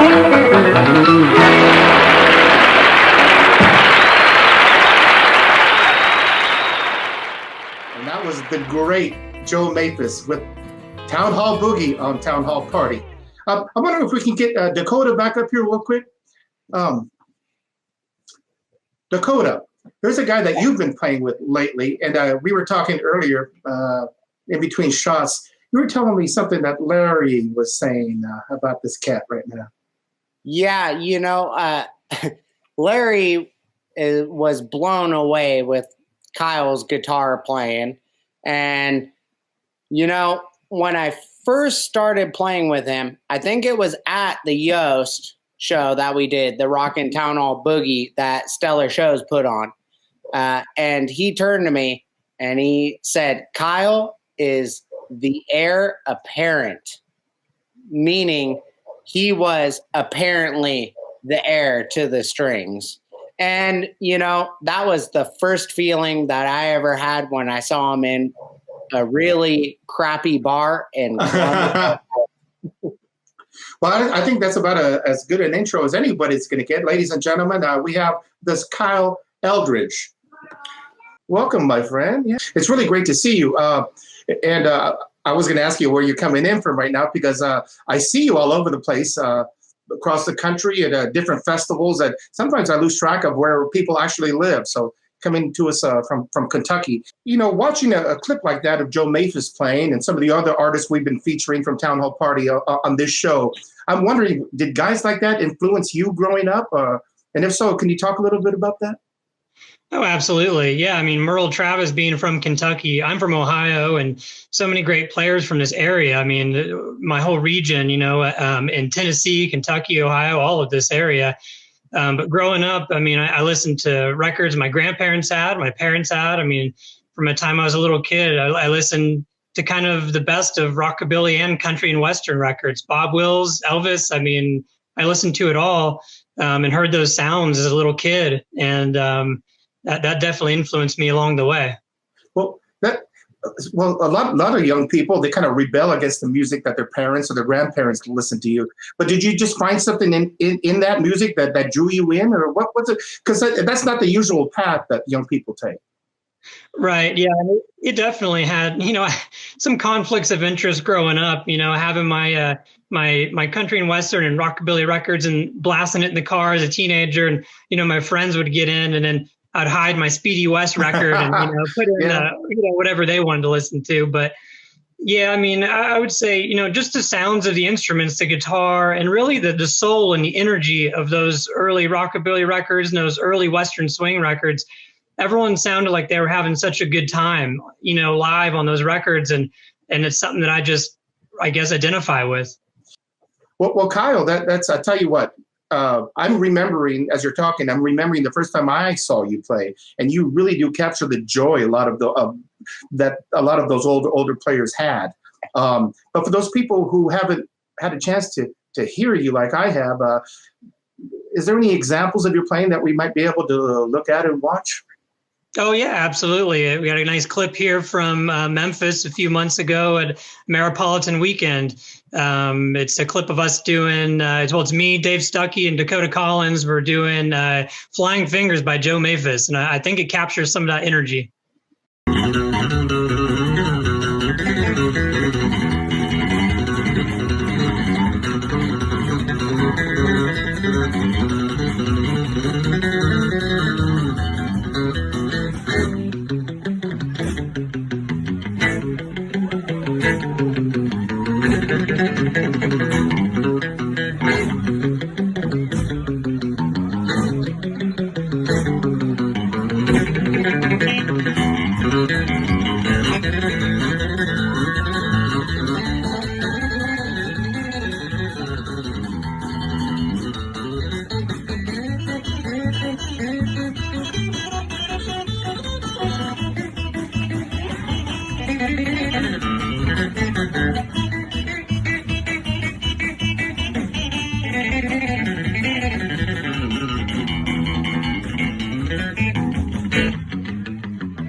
Well, hey, that was fantastic. That with Dave Stuckey there, who we had on last week's show. You're playing with Dakota Collins in that Dakota we just had on the show.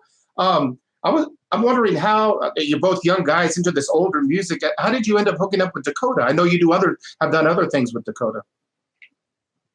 Yeah, I mean, it's been years and years now, but in Columbus, Ohio, I was playing this little club called the Shrunken Head, and they had a few different kinds of music, kind of eclectic place. And I was opening for a band called Woody Pines. And at the time I didn't know Woody Pines or, any of those guys. But I was playing my set, doing my thing. And I see this guy with a Stetson on over at the bar, kind of mean mugging me a little bit. And I was like, oh man, who's this guy? And we got done. I think I closed the set with Rockin' Gypsy. Larry's song. And so I see this guy come over from the bar and he says, hey man, you're playing my uncle's song. And I said, who's your uncle? And he said, Larry Collins of the Collins Kids. I'm Dakota. Nice to meet you. And I was like, oh my goodness. And he said, hey man, the Nashville Boogie Festival is happening in a couple of weeks. You ought to come down to Nashville and let's play it. And, people talk and say things. And so I said, yeah, okay, cool. And thought I'd never hear from him again. Well, 2 weeks passed by and he calls me and says, hey, Kyle, where are you at? And I went, what do you mean? He said, the show's in 2 days. Get down here right now. So I hopped in the car and drove 7 hours down to Nashville from Ohio. And there's a clip I'll set up here of us playing our first time at the Nashville Boogie. We're playing a Lefty Frizzell song. I think we opened with it. And this is the first time I'd ever played with Dakota. Oh, that's cool, man. I think it's a great story of how you met. I didn't know that, but it was after your appearance at the Nashville Boogie that I started hearing it started echo through the scene. You got to see this guy. You got to see this guy. So let's see this guy right now. But before we do, man, thanks so much for being on the show. You stay well, stay healthy, and we can't wait till we're all together.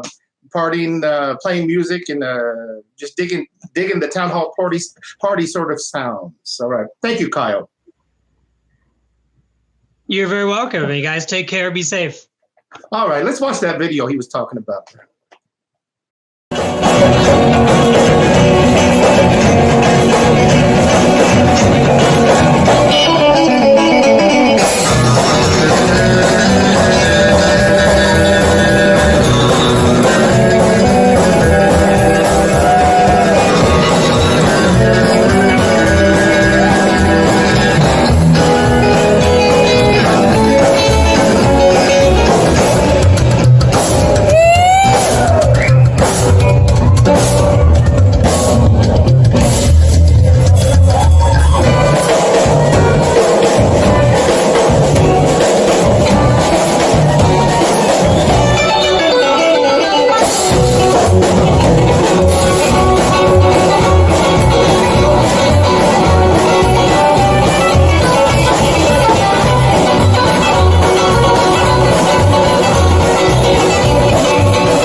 If he brings you happiness, then I wish you all the best.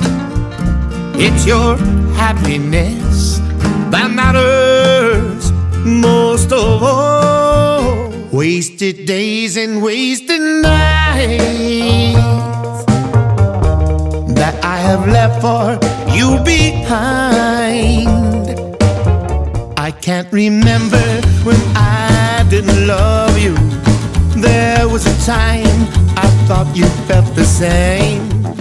Holy One, you'll never know how much I love you so. And I'll be there before the next teardrop falls.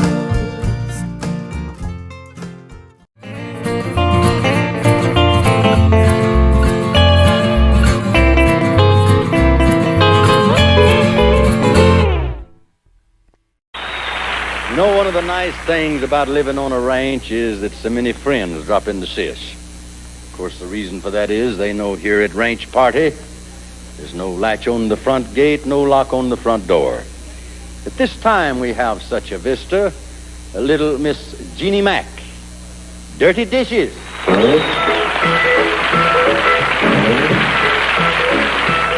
I gotta do the dirty dishes, there's no doubt. But hey, hey, mama, I wanna go out. Stack 'em up high, let 'em wait. I gotta get ready for a real cool day. Dirty dishes, yeah, dirty dishes.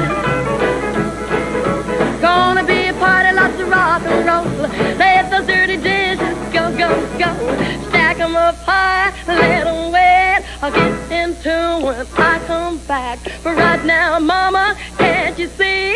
You're causing me a whole lot of misery. Dirty dishes, yeah, dirty dishes.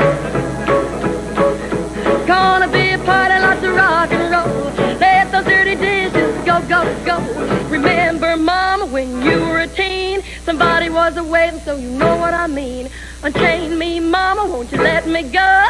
I promise I'll do 'em tomorrow. Dirty dishes, yeah, dirty dishes.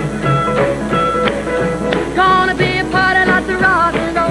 Let those dirty dishes go, go, go, go, go, go, go, go.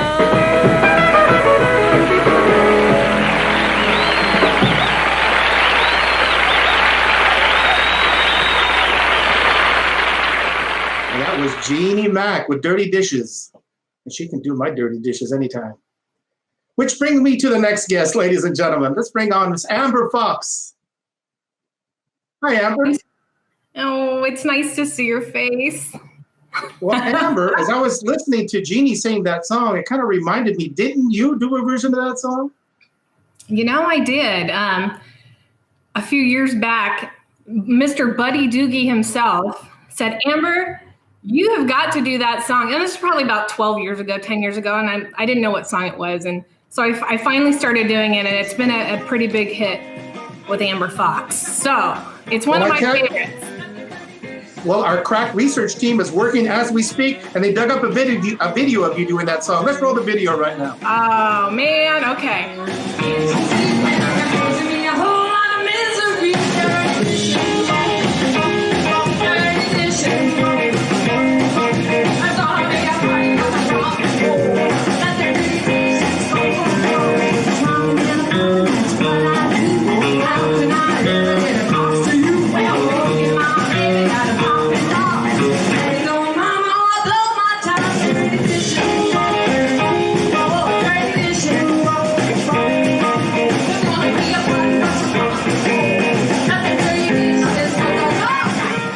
All right, now it's Amber Foxx with her version of Dirty Dishes, and I'm not going to say I like it better than Jeannie Mac's version, but I do. All right, that was great. You know, Amber, on town hall party, ranch parties, a lot of shows like that, women were featured very prominent in shows like that. Mm-hmm. Whenever Wanda Jackson was passing through town, she'd be on there. We had Rose Lee Maphis, and a lot of the great women of country music and rockabilly were on that. Were you influenced by any of that sort of music coming up? No, absolutely. Well, growing up for sure. I mean, I grew up with a lot of like bluegrass and 50s music from my grandpa from North Carolina to my dad here in California. But I was really influenced by my husband, Bobby Kavner, who actually introduced me to rockabilly. And I was doing a lot of early 1960s ska back in the day. And he introduced me to Janice Martin. And all of a sudden, my world had changed. And this was around 2003. And then Amber Foxx started. So Janice Martin definitely influenced me to start my band, Amber Foxx, as well as, of course, Lori Collins, who's probably my favorite all-time singer from that era. Have you ever had a chance to work with Lori or work alongside of her or cross paths with her at all? I have several pictures with Lori, but unfortunately, I've never really gotten to work with her. But I did get to perform with Larry last year and do a hop, skipping, and jump with him at the Yost Theater that Christopher Burkhardt put on. That was really amazing. That was actually a turning point to me in my personal music career to be able to share the stage with Larry Collins was amazing, especially because my grandpa collected his records as well, and the Collins kids. So it's kind of a personal thing. But for me, Amber, whenever I watch these clips, but my eyes light up when I see some of the women that used to be part of these shows and brought so much of their personality to it and really were a big part of it. And I think there's echoes of that in today's scene. There's a lot of great women working around like yourselves. Well, like Marty Braun was one of my favorites, Anita, my favorite. And now we have somebody newer to the scene who I'm really excited about. Abby Girl just kind of came into the scene, I would say a good 2 years ago, and she's really, really killing it out there. So I think without further ado, Abby Girl, are you on there? Let's see if we can get Abby Girl on the screen here. I'd love to see her beautiful face. Hey, everybody. Hey, friends. Hey, Abby. It's so good to see y'all. Where are you, out in the mountains or something?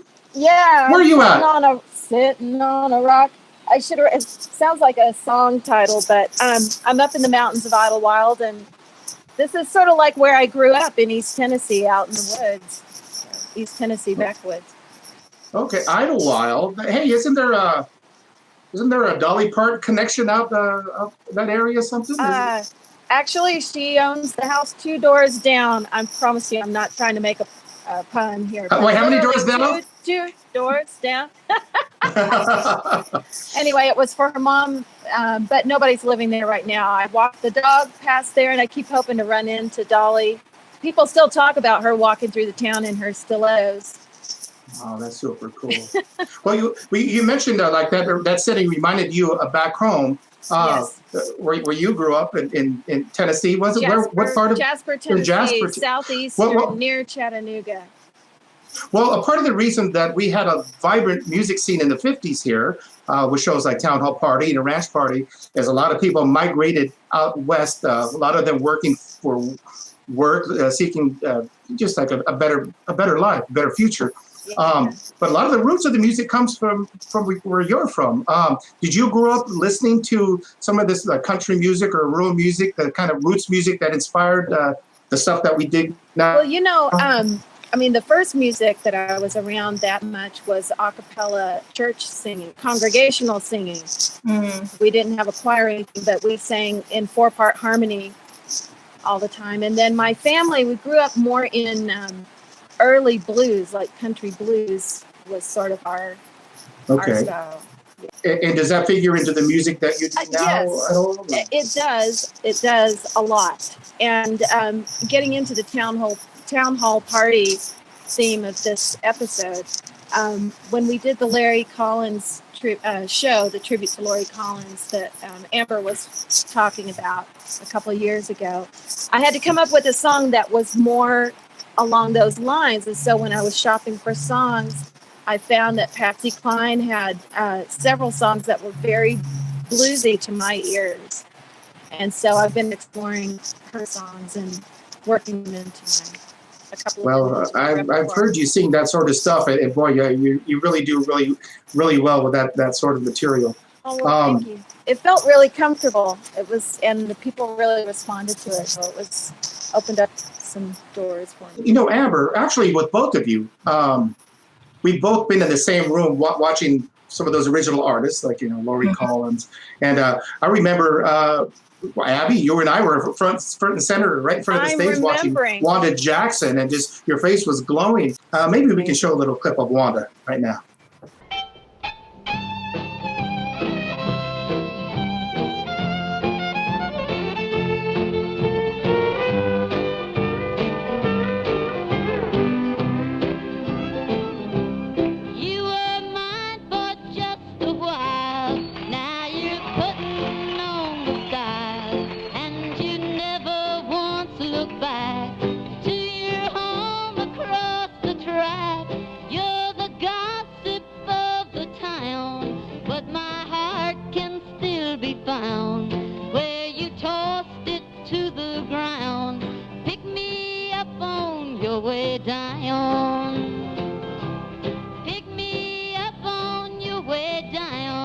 When you're blue and all alone, when the glamour starts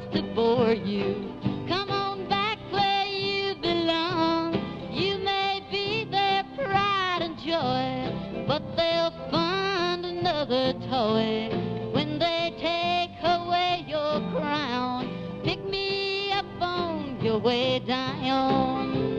Yeah.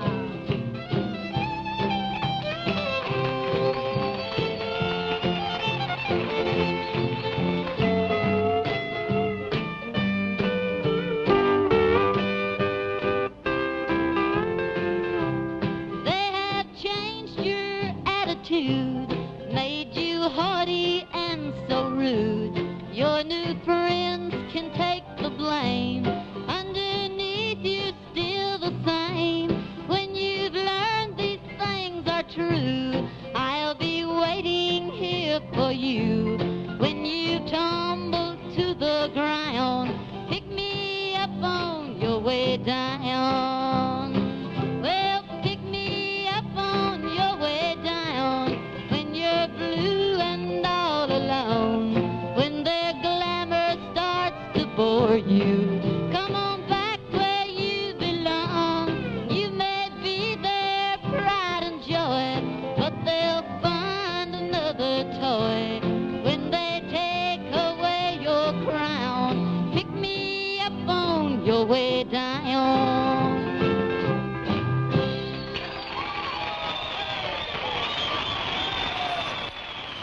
And that was the fabulous Wanda Jackson on the Town Hall Party with Pick Me Up on Your Way Down. Amber, it's been great to have you on here. Thank you for taking a little time out to share your voice and just your experience in music with us here. We're going to take you out with a little clip. What do we have lined up here, Amber? Do you know? We're going to play some more of the 2016 Rockabilly Rave over in England. I'm super excited to show you guys a little bit more of some of the variety of songs that Amber Foxx does. And I believe that was the year me and you performed too, perhaps. Yes, I did do a song with you that year. So I'm excited to show everybody this. All right, let's see what we got. I love a boy, so tell me what I do. And I love you strong, I'll love you long, I'll be the same for you. Just say you love me all the time and I'll be true. You say, okay, dog, it's a deal. It's a deal. Okay, honey, it's for real. It's for real. You've got that certain love. If you hung on me, marry me, I'd be a happy girl. But I'll jump and sing when church bells ring. My heart will be the world. With fire, diamonds, sparkle bright, and lots of love. Okay, honey, it's a deal. It's a deal. Okay, honey, it's for real. It's for real. We've got that certain love.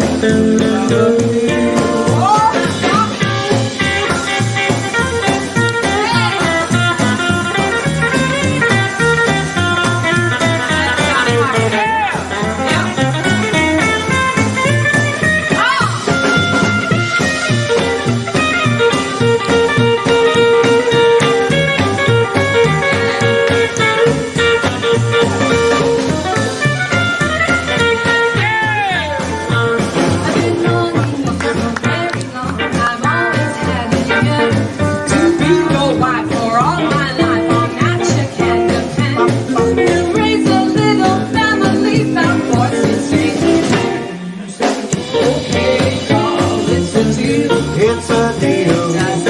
Okay, tap your hands for me.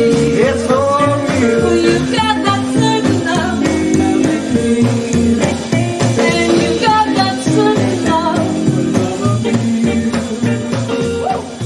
Now, Amber, is there anything you have coming up or anything, any new records in the pipeline?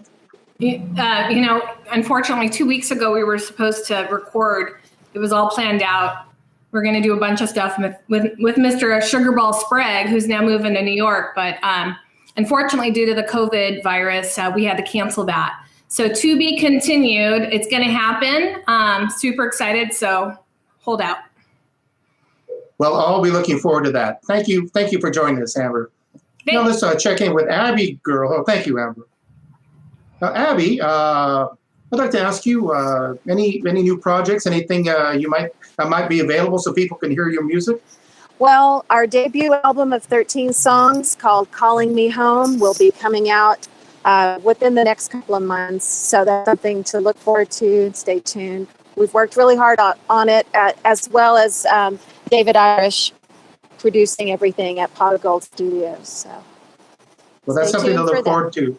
Yeah, We'll and keep thank our you eyes, so eyes much. and ears open for that. Thank you so much Robbie. for having me. This is Georgia Slop, my current band, Abby Girl and the Real Deal, doing the Georgia Slop by Jimmy McCracken.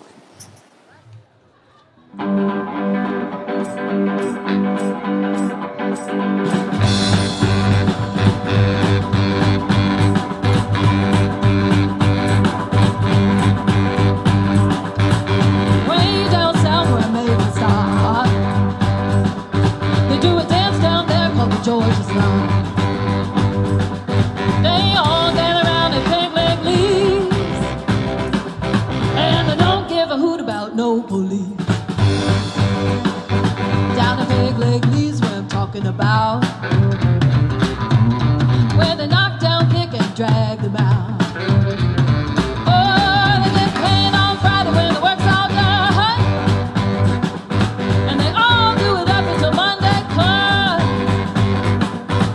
When they do the slot, they turn those hands and move their feet like a chicken when it's scratching in the sand. Shuffle your feet and spin like a top. Shake, shake, shake the Georgia Slop. Oh, look out, baby.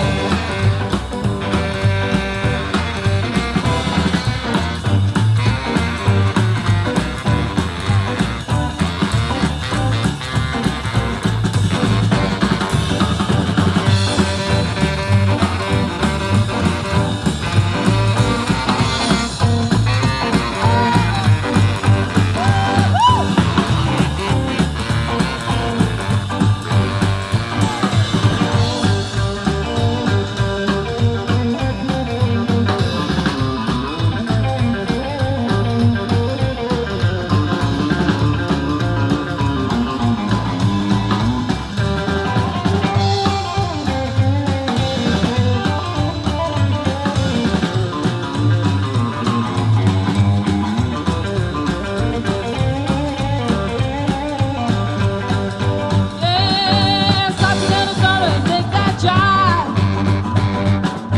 I met a chick, she weighed about 385.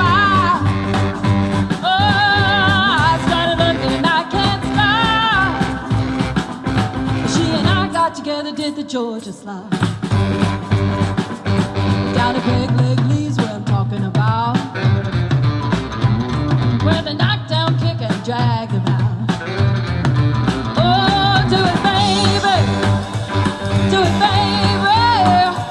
Do it, baby. Oh, do it, baby. Do it right. Do it right. Come on, baby. Do it, baby. Woo-hoo.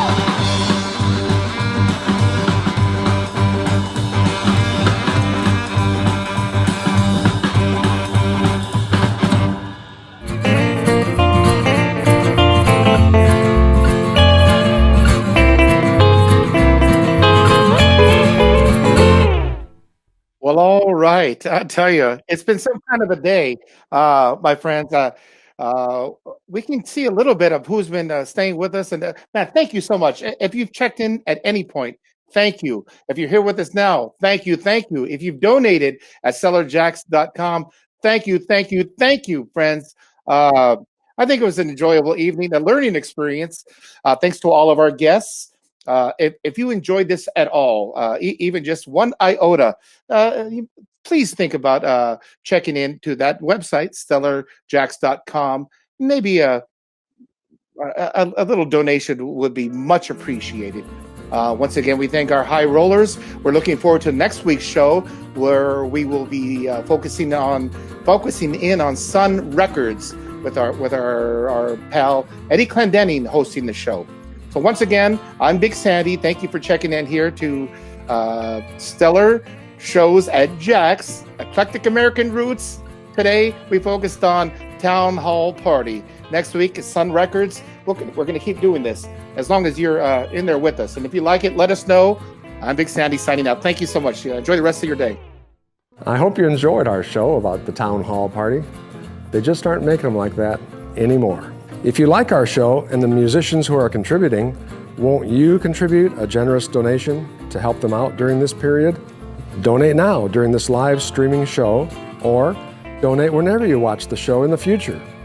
My thanks to Big Sandy for hosting this edition of Eclectic American Roots, and to all the artists who are contributing their time and their talent to make it a success. See you next time on Stellar Shows at JAX.